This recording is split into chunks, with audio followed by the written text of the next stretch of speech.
薛师兄，你别不信。公子，我……你还真是个小孩子。这是我写的。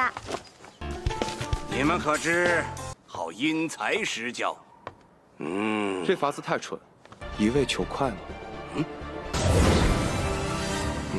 我承认看错了的。考核当日，在整个南宋庭回荡。曾派人调查过这个刘十岁。Halo guys, balik lagi bersama Mimin from Zero. Di video kali ini, Mimin bakalan kembali melanjutkan alur cerita Donghua berjudul The Path Toward Heaven part kedua ya. Seperti biasa, sebelum masuk ke recap ceritanya, buat kalian yang menonton video ini tapi belum subscribe, tolong di subscribe dulu ya guys. Dan jangan lupa nyalain lonceng biar nggak ketinggalan update terbaru dari channel From Zero. Playlist untuk Donghua ini juga udah tersedia bagi kalian yang baru aja bergabung dan belum nonton episode sebelumnya ya. Ya udah deh, nggak usah berlama-lama lagi, langsung saja kita ke recap ceritanya guys.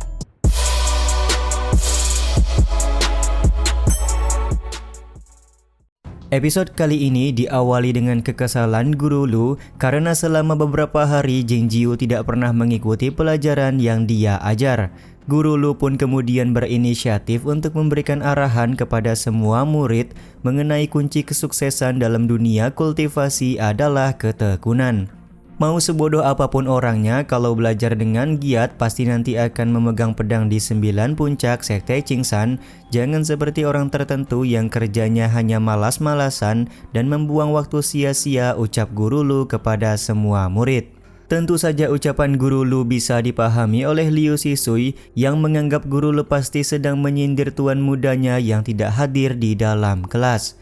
Hari ini di dalam kelas ternyata para murid diminta untuk menuliskan masalah-masalah yang mereka alami selama beberapa hari terakhir, dan siapa yang menyangka Liu Sisui yang merupakan bakat Tao alami banyak membantu teman-temannya untuk menyelesaikan masalah mereka. Di satu sisi Su Yongge menegur Liu Sisui tentang omongan yang baru saja dikatakan oleh Guru Lu. Dia meminta Liu Sisui untuk melepaskan urusan dunia dan menjauhi Jing Jiu yang dianggap sebagai pemalas. Sontak penjelasan Su Yongge membuat Liu Sisui marah. Dia menganggap Jing Jiu mempunyai kemampuan yang luar biasa serta berwawasan luas dibandingkan dengan mereka. Bahkan Liu Sisui bisa menjawab pertanyaan-pertanyaan dari teman-temannya juga karena arahan dari Jing Jiu. Tidak ada angin, tidak ada hujan, tiba-tiba saja Jing Jiu datang ke dalam kelas. Alih-alih ingin belajar, ternyata Jing Jiu datang ke dalam kelas karena ingin meminta bantuan kepada Liu Sisui untuk memperbaiki kursi tempatnya bersantai yang sedang rusak. Sementara itu, Su Yongge memanfaatkan kedatangan Jing Jiu dengan meminta pembuktian apakah benar Jing Jiu merupakan orang yang berwawasan luas seperti yang dikatakan oleh Liu Sisui. Dengan penuh semangat, Liu Sisui sangat percaya diri kalau tuan mudanya akan memberikan penjelasan kepada semua murid. Di saat yang sama, Jing Jiu juga memahami kalau Liu Sisui mendapatkan sedikit masalah di dalam kelas yang membuat dirinya harus turun tangan langsung. 薛师兄，你别不信。公子，我……你还真是个小孩子。这是我写的。暂时不需要想太多。 Dengan gayanya yang duduk di tempat duduk Guru Lu, Jing Jiu kemudian memberikan penjelasan mengenai kesulitan yang sedang dialami oleh Yusan. Tidak hanya Yusan saja, Yuan San juga meminta bantuan kepada Jing Jiu untuk menyelesaikan permasalahannya dalam kultivasi akhir-akhir ini. Setelah masalah Yusan dan Yuan San berhasil terselesaikan, pada akhirnya banyak murid-murid yang meminta bantuan kepada Jing Jiu. Tentu saja momen ini membuat Su Yongge menjadi panas dan tidak menyangka kalau Jing Jiu mampu menyelesaikan permasalahan semua murid. Beberapa saat kemudian Guru Lu datang kembali ke dalam kelas serta menanyakan apa yang sedang dilakukan oleh murid-muridnya. Yuan San pun kemudian menjelaskan kalau Jing Jiu sudah membantu mereka dalam menyelesaikan permasalahan kultivasi. Betapa kagetnya Guru Lu ketika melihat langsung penjelasan yang ditulis oleh Jing Jiu di dalam kertas milik Yuan San. Dia tidak menyangka kalau pemahaman Jing Jiu sangatlah tinggi. Karena tidak ingin merasa malu, Guru Lu pun kemudian memberikan penjelasan kepada murid-muridnya kalau dia sengaja meminta para murid untuk menulis dan menyelesaikan masalah mereka sendiri agar mereka lebih berkembang. Jadi dia meminta semua murid untuk tidak menanyakan masalah mereka lagi kepada orang lain, terutama Jing Jiu. 你们可知好因材施教？这法子太蠢。 Siapa yang menyangka penjelasan dari Guru Lu langsung dibantah mentah-mentah oleh Jing Jiu. Jing Jiu merasa cara yang digunakan oleh Guru Lu sudah kolot dan tidak cocok digunakan untuk murid-murid sekarang. Jika cara seperti ini terus dipakai, maka Sekte Qingsan akan banyak kehilangan murid berbakat. Tentu saja bantahan dari Jing Jiu membuat Guru Lu cukup kesal, tapi seketika mereka semua teralihkan karena ada sebuah fenomena langit di sekitaran Sekte Qingsan. Ternyata fenomena langit tersebut dihasilkan oleh Zhao Layu yang sedang mencoba terbang menggunakan pedang untuk pertama kalinya. Jing Jiu yang melihat fenomena ini sempat mengira kalau Zhao Layu tidak terlalu memahami dan hanya mengincar kecepatan pedang saja. Tapi dia merasa kaget dan tertarik setelah melihat Zhao Layu mampu mengendalikan kecepatan pedang terbangnya. Bahkan Jing Jiu tidak ragu untuk memberikan pujian kalau Zhao Layu merupakan murid yang luar biasa. 一味求快吗？我承认看错了的。 Sementara itu, Guru Lu menganggap selama ini dia sudah meremehkan pemahaman dari Jing Jiu. Karena Jing Jiu merupakan murid yang berbakat, maka akan menjadi tanggung jawab Guru Lu untuk mendidiknya dengan baik. Sedari itulah Guru Lu langsung memberikan nasihat agar Jing Jiu tidak perlu pamer dengan melanggar aturan Sekte Qingsan lagi. Dan inilah jawaban yang diberikan oleh Jing Jiu. 那个规矩确实很蠢。 Jing Jiu kemudian bercerita kalau ketua puncak Qingrong bernama Master Nanwang. Dulunya dia berasal dari desa kecil, yang mana ketika dia menjadi murid luar tidak bisa membaca tulisan dengan baik. Jika cara yang digunakan oleh Guru Lu digunakan kepada Nanwang, maka Sekte Qingsan pasti akan kehilangan orang jenius seperti Master Nanwang. Guru Lu pun kemudian hanya terdiam, tidak bisa memberikan penjelasan atas cerita Jing Jiu ini.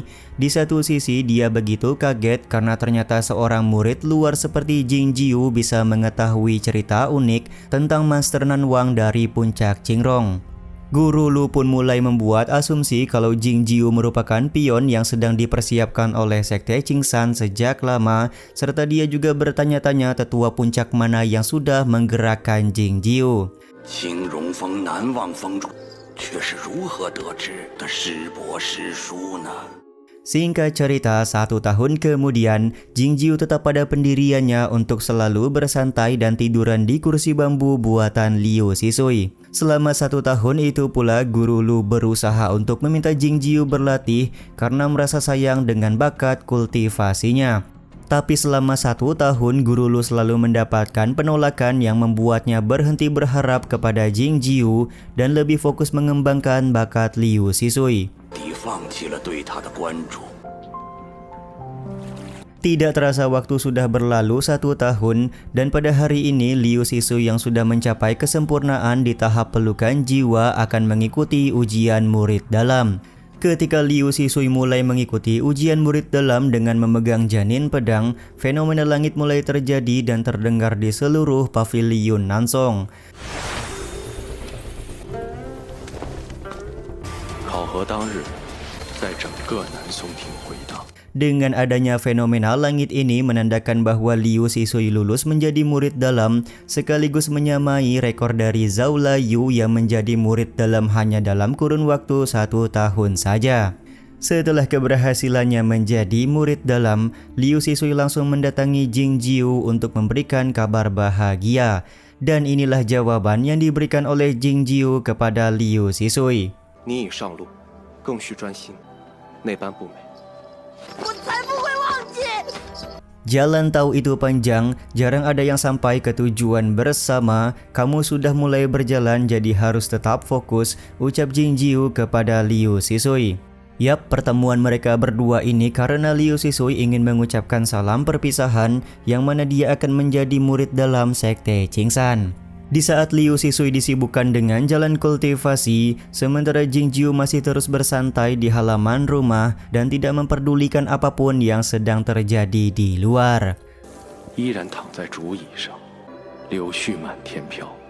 Singkat cerita, setelah 1 tahun dan musim semi sudah datang kembali, tiba-tiba saja Jingjiu keluar dari rumahnya.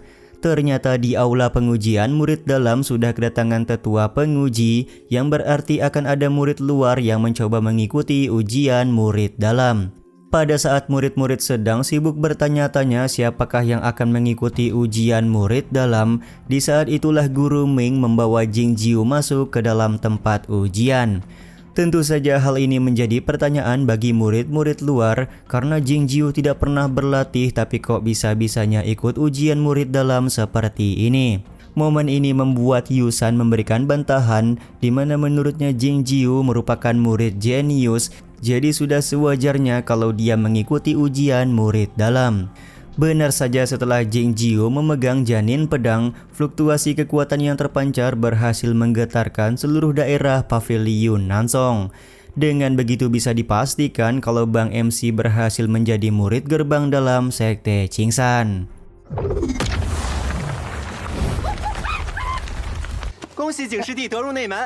Ucapan selamat pun langsung diberikan oleh Yusan dan para murid-murid lain karena keberhasilan dari Jingjiu ini. Di saat yang sama, Su Yongge masih tidak percaya kalau murid pemalas seperti Jingjiu bisa menjadi murid gerbang dalam. Sementara itu ketika Yusan memberikan selamat, Jingjiu hanya terdiam karena dia lupa siapa nama dari gadis kecil yang memberikan selamat kepadanya. Pemberian selamat yang diberikan oleh murid-murid luar membuat tetua penguji heran. Dia mengira selama ini Jingjiu yang selalu menyendiri tidak mempunyai teman, tapi ternyata dia begitu populer di kalangan murid luar. Tetua penguji juga beranggapan kalau murid seperti Jingjiu ini memang tidak bisa diremehkan. Semua itu tidak terlepas karena tetua penguji melihat langsung janin pedang yang sebelumnya dipegang oleh Jingjiu. 不简单呢，进入内门。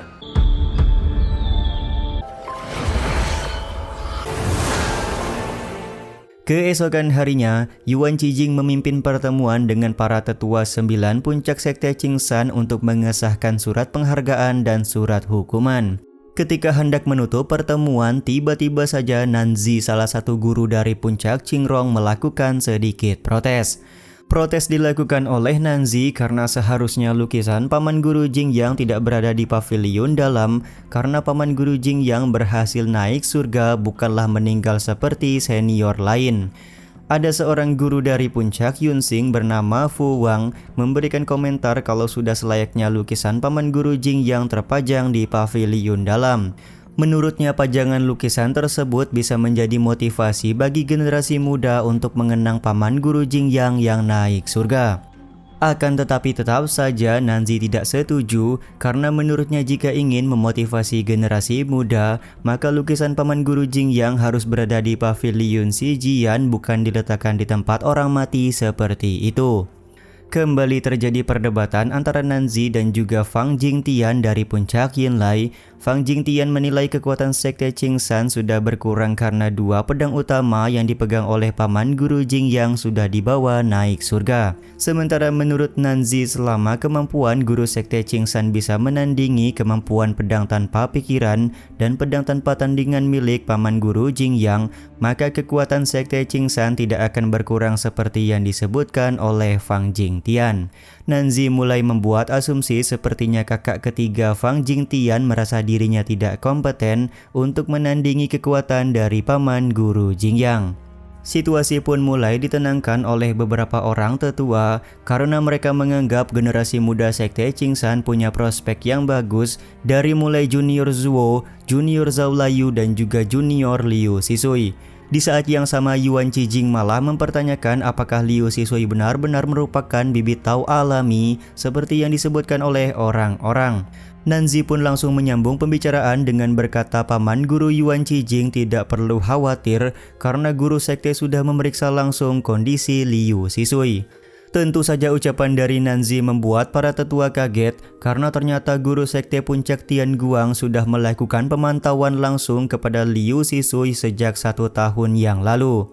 Meskipun hubungan antara tetua puncak terlihat adem, tapi pada nyatanya mereka saling ingin mendapatkan seorang murid jenius untuk mewarisi puncak masing-masing.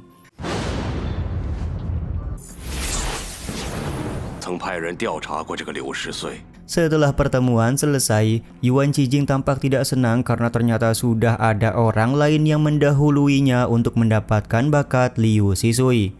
Seorang guru sekte bernama Qiyan dari puncak Shangde memberitahukan kepada Yuan Qijing kalau Liu Sisui sudah mempelajari teknik pernapasan human. Pantas saja Liu Sisui sangat diminati oleh guru sekte. Ternyata dia sudah belajar teknik rahasia dari puncak Tianguang. Qiyan pun kemudian memberikan saran agar puncak Shangde mereka sesegera mungkin harus mendapatkan Zhao Layu karena puncak Tianguang sudah bertindak kepada Liu Sisui. Selain itu, Qiyan menyampaikan ada 1 orang murid lagi yang berhasil menjadi murid gerbang dalam waktu 2 tahun saja, yaitu Jing Jiu. 营九，那个懒鬼。 Mendengar nama Jing Jiu sontak membuat Yuan Qijing kesal karena ternyata dia mengetahui Jing Jiu merupakan murid pemalas.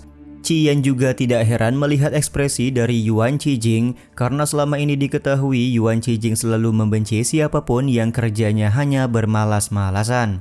Sementara itu, Qiyan juga meminta petunjuk kepada Yuan Qijing apa yang harus dia jelaskan kepada para tetua masing-masing puncak jika mereka bertanya kabar tentang Lei Poyun.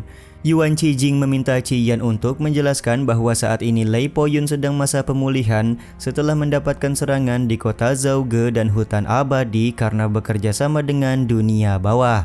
Padahal kenyataannya Lei Poyun sedang berada di penjara pedang sekte Qingsan dan mendapatkan ikatan rantai.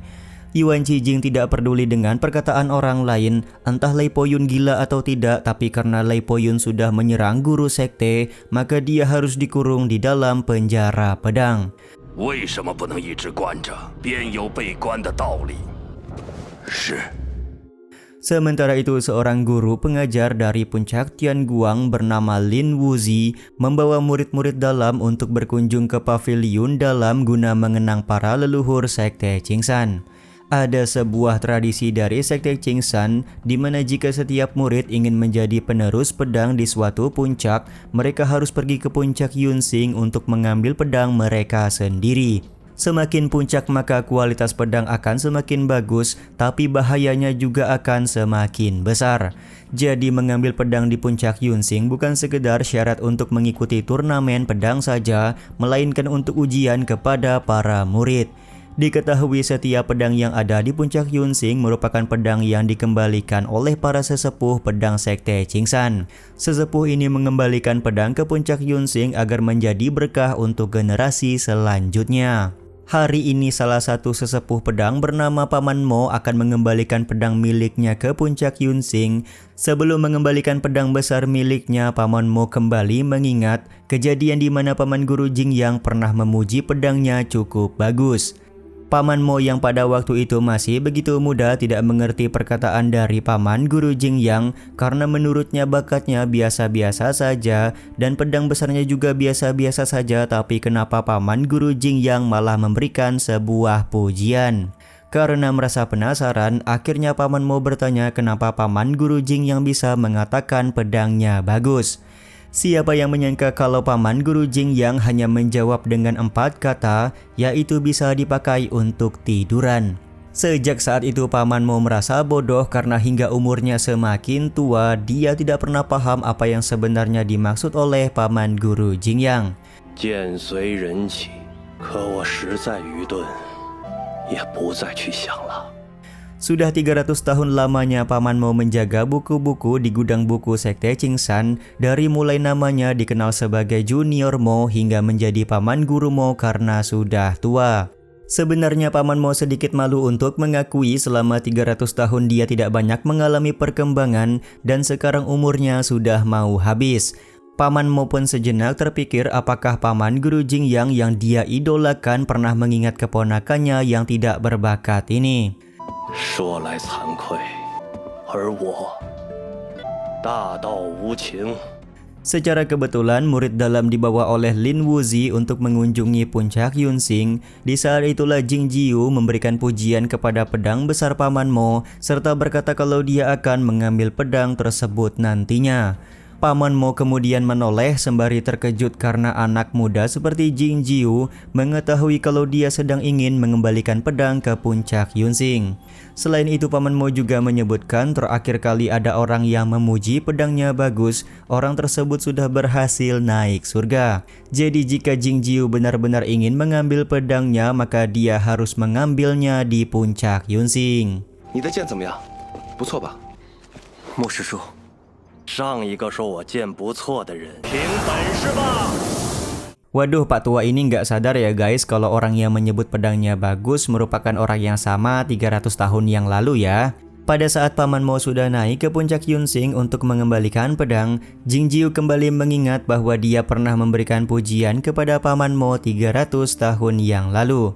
Sementara itu, Lin Wuzi meminta Jing Jiu untuk menepati janji kepada Paman Mo untuk mengambil pedang besarnya. Jika Jing Jiu tidak menepati janji, maka Lin Wuzi tidak akan mengizinkan Jing Jiu untuk mengikuti turnamen pedang Sekte Qingsan. Secara kebetulan ada rombongan dari murid pavilion Shijian yang dipimpin oleh salah satu guru dari puncak Liangwang bernama Guhan. Bersama rombongan ini ada Liu Sisui yang lebih dulu menjadi murid dalam. Diketahui puncak Liangwang dikenal sebagai puncak yang menjadi tempat berkumpulnya para jenius Sekte Qingsan. Pertemuan antara Jing Jiu dan Liu Sisui tentu saja membuat senior puncak Liangwang bertanya-tanya kenapa Liu Sisui begitu menghormati pria berbaju putih di hadapan mereka. Ternyata mereka juga sudah mendengar cerita bahwa ada seorang murid yang dianggap tuan muda oleh Liu Sisui. Melihat Liu Sisui begitu akrab dengan Jing Jiu tentu saja membuat Guhan tidak senang. Hari ini adalah hari pertama bagi Liu Sisui belajar terbang menggunakan pedang, jadi tidak ada yang boleh mengganggu konsentrasi Liu Sisui. Bahkan di sini Guhan memberikan hukuman kepada Liu Sisui karena melupakan apa yang diajarkan oleh puncak Liangwang. Alih-alih menolong Liu Sisui, Jing Jiu hanya menggeleng-gelengkan kepalanya saja sembari pergi meninggalkan puncak Yunxing.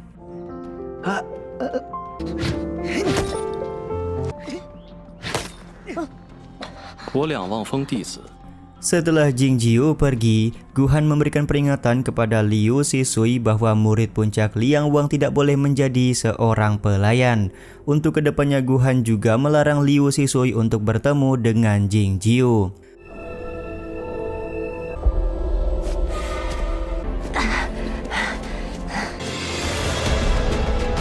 Beberapa saat kemudian, Guhan membawa Liu Sisui naik ke tebing puncak Yunxing untuk mulai belajar terbang menggunakan pedang. Ketinggian dari puncak Yunxing sempat membuat Liu Sisui takut untuk terbang, tapi pada akhirnya Liu Sisui memberanikan diri untuk terbang menggunakan pedang, sembari berkata kalau dia tetap ingin bertemu dengan tuan muda Jing Jiu.